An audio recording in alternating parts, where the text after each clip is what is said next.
Mirëmëngjes të gjithëve, u ritakuam sërish së bashku këtë javë me rubrikën e showbizit për cilë të kjo të reja të fundit. Atëherë, do ja nisim me Xhenetën dhe Drilonin, të cilët kam përfunduar në gjykat. Shumë. E ke parti këta? Po kam dëgjuar pak për cipta zi ose bora, po shqyqy që të kemi ty të na shpjegosh një çik tani çka ka ndodhur konkretisht se ja kam iden.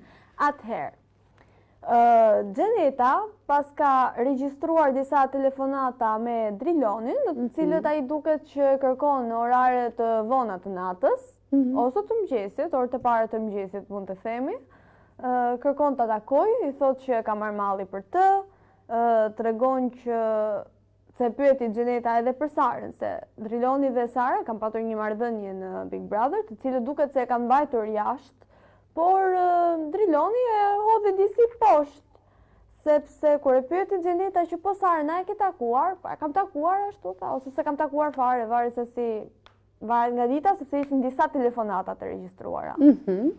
Driloni po kërkon të Xhenetën ta takonte, kur Xheneta i tha që ti aty brenda nuk doje të më shihje me sy.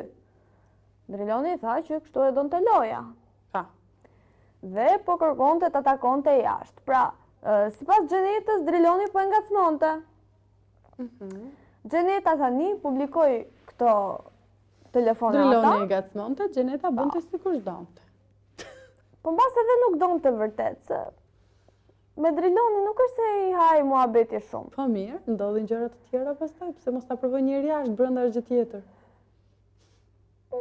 Varet. Edhe pasi Xheneta i publikoi këto telefonata, Driloni e ka paditur në gjykat për shkelje privatësie, prishje imazhi. Këtu nuk ka shkelje privatësie në momentin që janë të dy protagonistë. Po jo ta publikoj. Jo, po do që ta tregoj, s'ka asnjë gjë fare.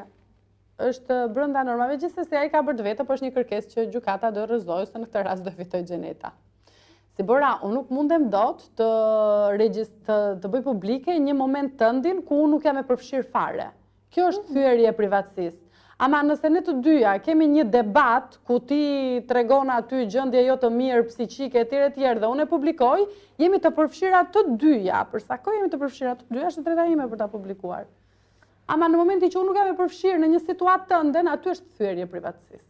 Mirë, Driloni e ka paditur, kështu që presim. Xheneta tha që po i fshi këto telefonata vetëm për shkak se ma kërkon gjykata, por ju të vërtetën e dini situatat, e pranoj gjyshin me kokë lartë. Po mirë, pra sepse kjo është me marrëveshje. Po, dhe një gjë tjetër është se Driloni pas ka qenë në dieni të regjistrimit të telefonatave. Çfarë do të thënë kjo, se na doli informacion fake tash. Kështu lexova unë, që Driloni e dinte pjesën e publikimit, pjesën që telefonatat po regjistroheshin. Thjesht nuk e mori mendja se ajo mund të bëte publike. Okej, gjithsesi. Unë jam kurioze të di tani se si do jetë marrëdhënia mes Drilonit dhe Sarës, pas gjërave që ai ka thënë. Por ata edhe tani janë parë shumë rrallë. Jashtë. Asnjë lloj reagimi, Sara është në rregull me vetën, po vazhdon jetën. Mirë, kalojmë pak te informacioni tjetër, ne do shohim se çfarë do të ndodhë me ta. Atëherë, kësaj radhe ka qenë jo këta të dy protagonistë, por ka qenë babai Gjestit, i ftuar në fan club, ku i ka kërkuar falje familjes së Eglit. Për sjelljet që Gjesti mund të ketë bërë gabim ndaj saj. Ti mendon se ka bërë ndonjë sjellje gabim Gjesti ndaj Eglit? Po.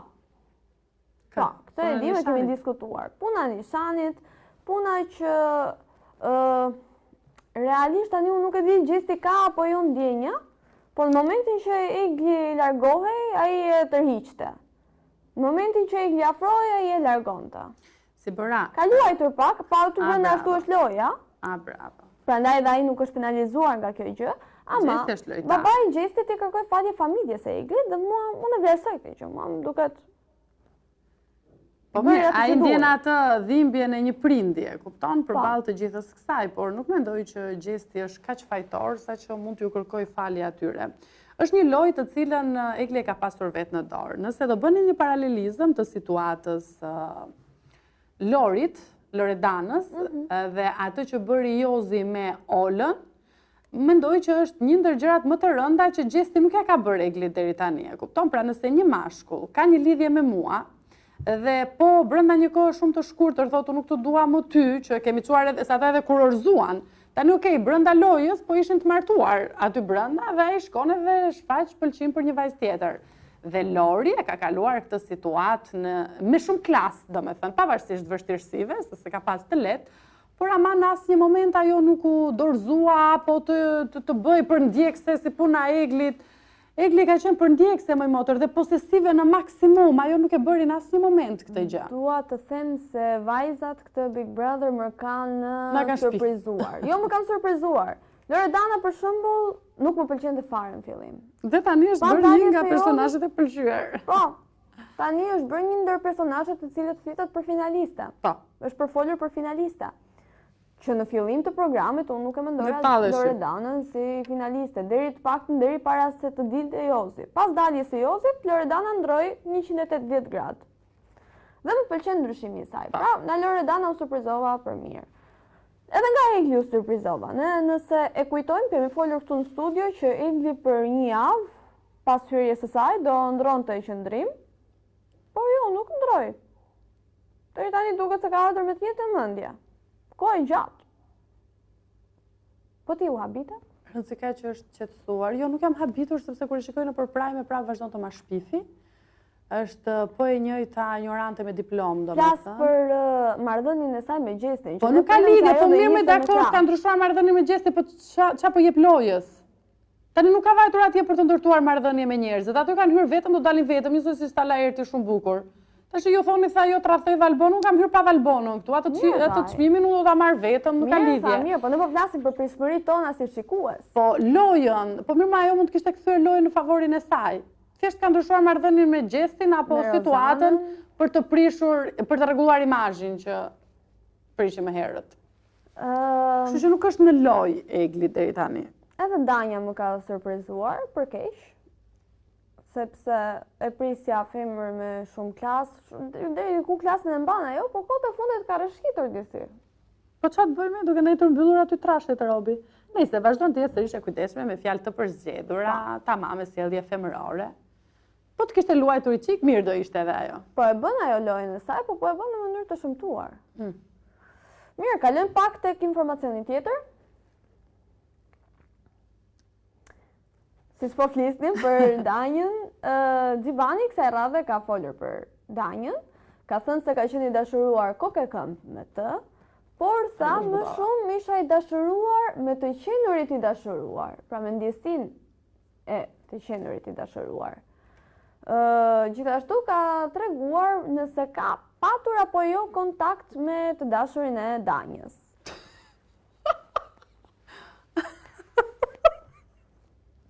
Qa ke ngëta? Po ç'është kjo, pëlqej Danjën? Po më duhet të komunikoj dhe me të dashurin e Danjës. Mund ta pëlqejmë? Tani më falë si bora, unë të kam qef ty, po më duhet të flas pak me të fejuarin ta. Ç'është kjo? Jo, ai na ka thënë ka patur komunikim apo jo?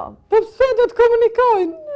Po, kështu tani Xhibani e shkeli në vend ku nuk i takon, ë? Po mirë me çon si ka Danja nuk ishte aq e pafajshme. Jo, Danja më ka pëlqyer këto kohët e fundit ato fundet e shkurtër kur shtrif flok. Danja, po mirë, nëse ajo se është pa dashje, po. Po pa dashje, kjo dhe Laerti pa dashje. Aldon, jo po ke flirtuar me mua, ke kështu. Danja s'ka lënë mashkull në shtëpi pa flirtuar. Me vërtet? Po me të gjithë ka flirtuar dhe në momentin që dikush nuk flirtonte më me të, i kundërvihej. Se i vinte inat. Prandaj thash që Danja më ka surprizuar disi për keq. Okej, ha ç'bëri ky foli apo s'foli me motë? Tani, pas daljes se kështu nuk ka folur Xhibani me Redin, por tha se Redi në kohën kur Xhibani ka qenë brenda shtëpisë ka komunikuar me familjen e Xhibanit. Dhe i ka thënë atyre në mënyrë njerëzore dhe në mënyrë të sjellshme që Xhibani duhet ta ndalonte këtë marrëdhënie platonike. Po ç'është kjo, po çfarë do ndryshoni familjarët, ai ishte brenda, nuk komunikonin dot me të. Po mirë, tani ata kanë mënyrat e tyre të komunikimit. Po, domethënë Redi i shkruan familjes, familja i shkruan Big Brotherit, Big Brother ja thot Ledionit, Ledioni e komunikon te dhoma. Ledioni ose dikush tjetër, se një Ledioni bëllë rizgjuar deri vonë në përprajme. Shkreti është tretur fare, ke parë që është dobësuar nga dita në ditë? Ai dhe ne do Ka dalë dobësohet. situata jashtë kontrollit. Shkreti, s'ka fal. Ky vit Big Brother i është bërë kështu me derë të hapur. Hyre dil kur duash, zarfat e zi nuk pinë më ujë. Ha se do mbaroj si pora. Por ajo që më bëri për të qeshur disi ishte ky reagimi i Xhibanit që tha ka folur në mënyrë njerëzore se ndryshe do ishte marrë vesha diçka të tillë. Sa do thuash më Xhiban? Nëse ai nuk do fliste në mënyrë njerëzore me ty, ti do i kundërvijeshe. Po lëre më djalin në marrëdhënien e tij. A të bë. Mirë, kalojmë Iku dhe pak kjo punë. dhe tek informacioni i fundit i përgatitur për sot. Atëherë, në prajmin e të shtunës u diskutua për debatin dhe zënkën mes Rezarta Shkurtës dhe Rozana Ratit. Këtë e solli Kelly edhe u bë me kjo gjë, sepse Kelly po i thonte që shikos aty jashtë qëndron një video. Dhe Ledioni po i thonte të ftoj të ma tregosh videon kur dalësh prej këtu. Kelly po insistonte, po ka ndodhur. Rozana e përshkroi disi situatën, por mohoi faktin që ka ndodhur përplasje fizike. Tani, Rezarta Shkurta ka folur rreth këtij debati, ku ka thënë se debati që ka patur me Rozanën ka qenë për gjëra pa lidhje, pa rëndësi, dhe tha se nuk ka patur kur përplasje fizike mes tyre. Tha se nuk e kam patur kur mikesh, por as armike. Megjithatë, unë kam parë një intervistë të Rozanës, ku ka treguar se ka rrahur një kolege, por nuk ishte Rezarta Shkurta, ishte Rovena, që ka qenë tek Big Brother Kosova. Rovena Stefa, s'po më vinte emri, faleminderit këta. Dhe aty e ka konfirmuar Rezana që e ka rrahur atë. Megjithatë me Rezartën duket se nuk ka patur përplasje. Tani presim të dali Kelly edhe të na tregoj videon. Pse ja? Mirë, këto ishin informacionet e përgatitura për sot. Ne ju ftojmë të na ndiqni sërish ditën e nesërme me emisionin e mëngjesit Zbardhi, po ju lëm në shoqëri të programit të mëngjesit.